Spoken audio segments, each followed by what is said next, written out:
Sebentar pemirsa, ada yang nelpon. Halo Pak, selamat pagi, jangan sampai hatimu terbagi. Oh, dari driver Gojek ya Pak, pesanan saya dari Tokopedia udah sampai.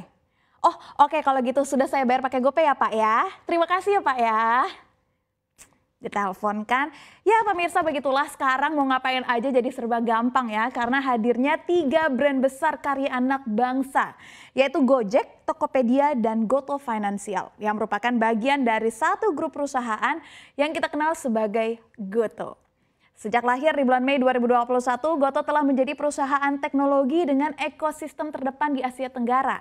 Tidak hanya itu, dampak ekonomi yang dihasilkan Gotoh mewakili 2% dari total produk domestik bruto atau PDB Indonesia. Saat ini terdapat lebih dari 67 juta pengguna yang bertransaksi di ekosistem Gotoh secara tahunan, yang dilayani oleh 2,6 juta mitra driver dan 15,1 juta pedagang. Menariknya lagi pemirsa, belum sampai sebulan Gotoh melantai di bursa, pada Mei 2022 saham Gotoh resmi masuk konstituen indeks LQ45. Gotoh sendiri memiliki kapitalisasi pasar sebesar 421 triliun rupiah per 7 Juni 2022 atau berada di urutan ketiga kapitalisasi pasar terbesar di Bursa Efek Indonesia. Lantas, seperti apa kinerja Gotoh pada kuartal 2 2022 ini? Langsung saja kita bahas dalam Gotoh Go to the Moon. Kita masuk ke slide pertama. Ya, kita mulai dari kinerja Gotoh di kuartal 2 2022 ya. Nilai transaksi bruto atau Gross Transaction Value atau GTV Gotoh di kuartal 2 tahun 2022 mencapai 150,5 triliun rupiah atau meningkat 39% dari kuartal 2 2021 yang berada di angka 108 triliun rupiah. GTV ini adalah hasil dari seluruh transaksi dalam Gotoh ekosistem. Sementara secara gross revenue ya, atau pendapatan bruto dari setiap transaksi dalam ekosistem Gotoh tanpa dihitung dengan insentif untuk driver dan merchant serta biaya promosi pada kuartal 2 2022 mencapai 5,5 triliun rupiah atau meningkat 45% dari kuartal 2 2021 di angka 3,8 triliun rupiah. Angka ini didapat secara proforma seolah-olah Tokopedia sudah terkonsolidasi dalam Gotoh Group sejak awal periode yang ditentukan dan pasca eliminasi antara entitas dalam grup. Kalau secara semester kinerja GTV Gotoh pada semester 1 2022 ini berada di angka 290,5 triliun atau meningkat 42% jika dibandingkan dengan semester 1 2021 yang berada di angka 204,3 triliun. Sementara gross revenue-nya di kuartal atau di semester 1 maksud saya di tahun 2022 ini berada di angka 107 triliun rupiah atau meningkat hampir 50%, tepatnya di 49% dari semester pertama di 2021 di angka 7,2 triliun rupiah. Nah, selanjutnya kita akan melihat bagaimana peningkatan kinerja pada masing-masing entitas ya. Ya, saya akan jabarkan kepada Anda bagaimana kinerja setiap entitas Gotoh setiap semesternya secara year on year. Seperti yang kita ketahui bahwa di Gotoh ini ada 3 segmen pemirsa. Di mana ada segmen on demand. On demand ini adalah yang mencakup layanan di bawah Gojek. Lalu ada seperti mobilitas atau ride hailing yang dikenal dengan GoRide ataupun GoCar, kemudian food delivery ataupun GoFood, dan logistik seperti GoSend. Lalu ada segmen bisnis kedua yaitu ini yang pertama tadi, yang kedua ini adalah e-commerce. Ini yang berada di bawah Tokopedia. Ini yang berada di Tokopedia. Segmen bisnis ketiga adalah fintech yang berada di bawah Gotoh Financial. Nah, Finansial. Ya, nah, yang membawahi dompet digital GoPay untuk Gotoh Financial ini. Nah, kita mulai dari segmen bisnis on demand-nya pertama. Ya, yang berada di bawah Gojek. Ya, transaction value di semester 1 2022 ini telah meningkat 29,8 triliun atau meningkat menjadi 29,8 triliun, meningkat 36% dibandingkan dengan semester 1 2021 yang berada di angka 21,9 triliun. Hal ini tercapai karena Gojek masih menjadi aplikasi idaman masyarakat. Layanan pesan antar makanan di GoFood terus berkembang dan permintaan akan transportasi yang tinggi. Sementara untuk gross revenue-nya Di semester 1 2022 berada di angka 6,4 triliun rupiah, meningkat 47% dibandingkan pada semester 1 2021 yang berada di angka 4,3 triliun. Peningkatan ini terjadi karena lahirnya layanan baru pada aplikasi Gojek seperti GoTransit, adanya peningkatan biaya platform, lalu ada personalization dan targeted ads yang juga membaik. Peningkatan juga dibarengi dengan mulai pulihnya mobilitas masyarakat dari dampak pandemi COVID-19. Ini dari segmen on demand, kita masuk ke segmen e-commerce. Nah, ini bagaimana nih dengan segmen bisnis e-commerce atau yang berada di Gotoh yaitu Tokopedia. Peningkatan juga terjadi pada gross transaction value Tokopedia di semester 1 2022. Ya, di semester 1 2022 ini telah meningkat 24% menjadi 132,5 triliun rupiah, meningkat dari 107 triliun rupiah pada semester 1 2022.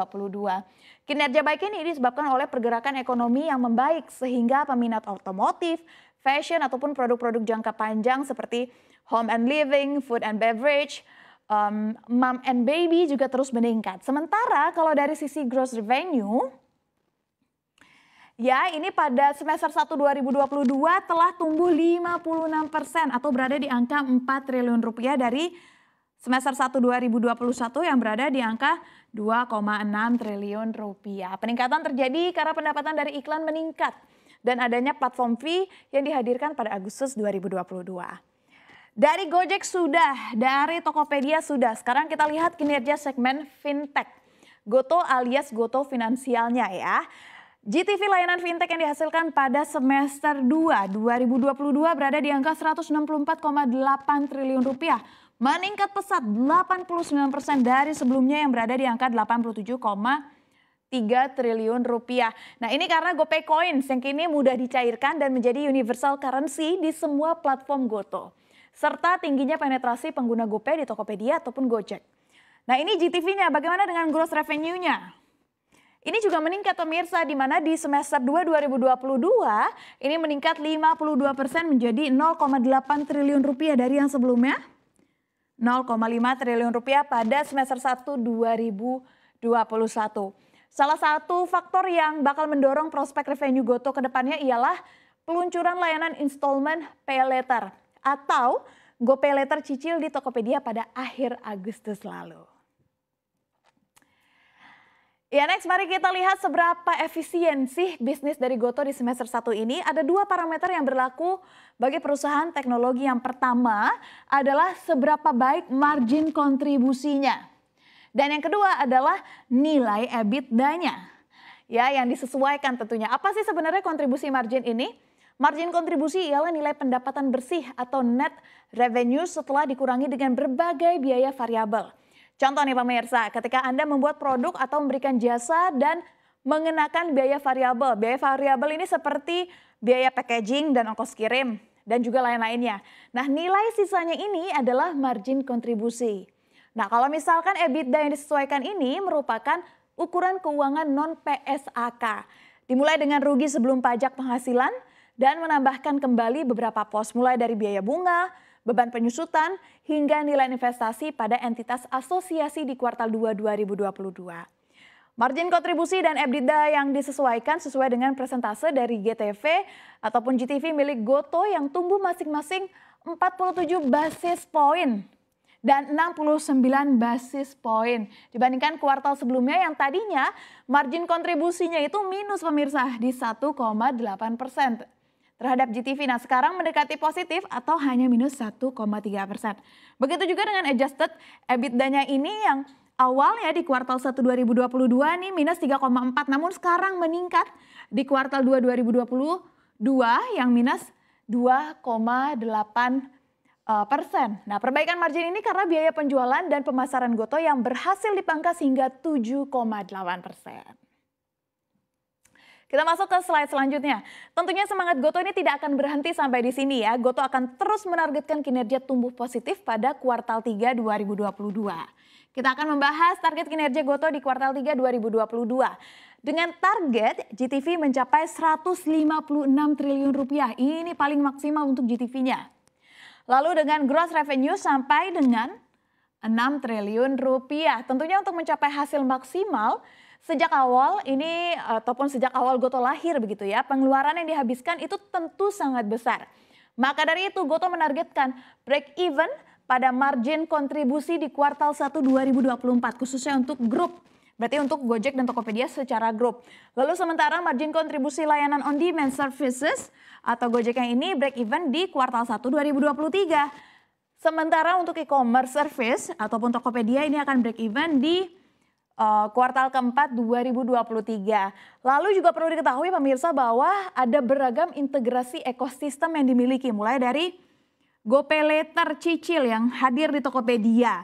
Lalu ada GoFood di Tokopedia, lalu Plus Buy di Gotoh, lalu GoPay Coins yang kini sekarang menjadi universal currency di ekosistem Gotoh dan juga layanan logistik.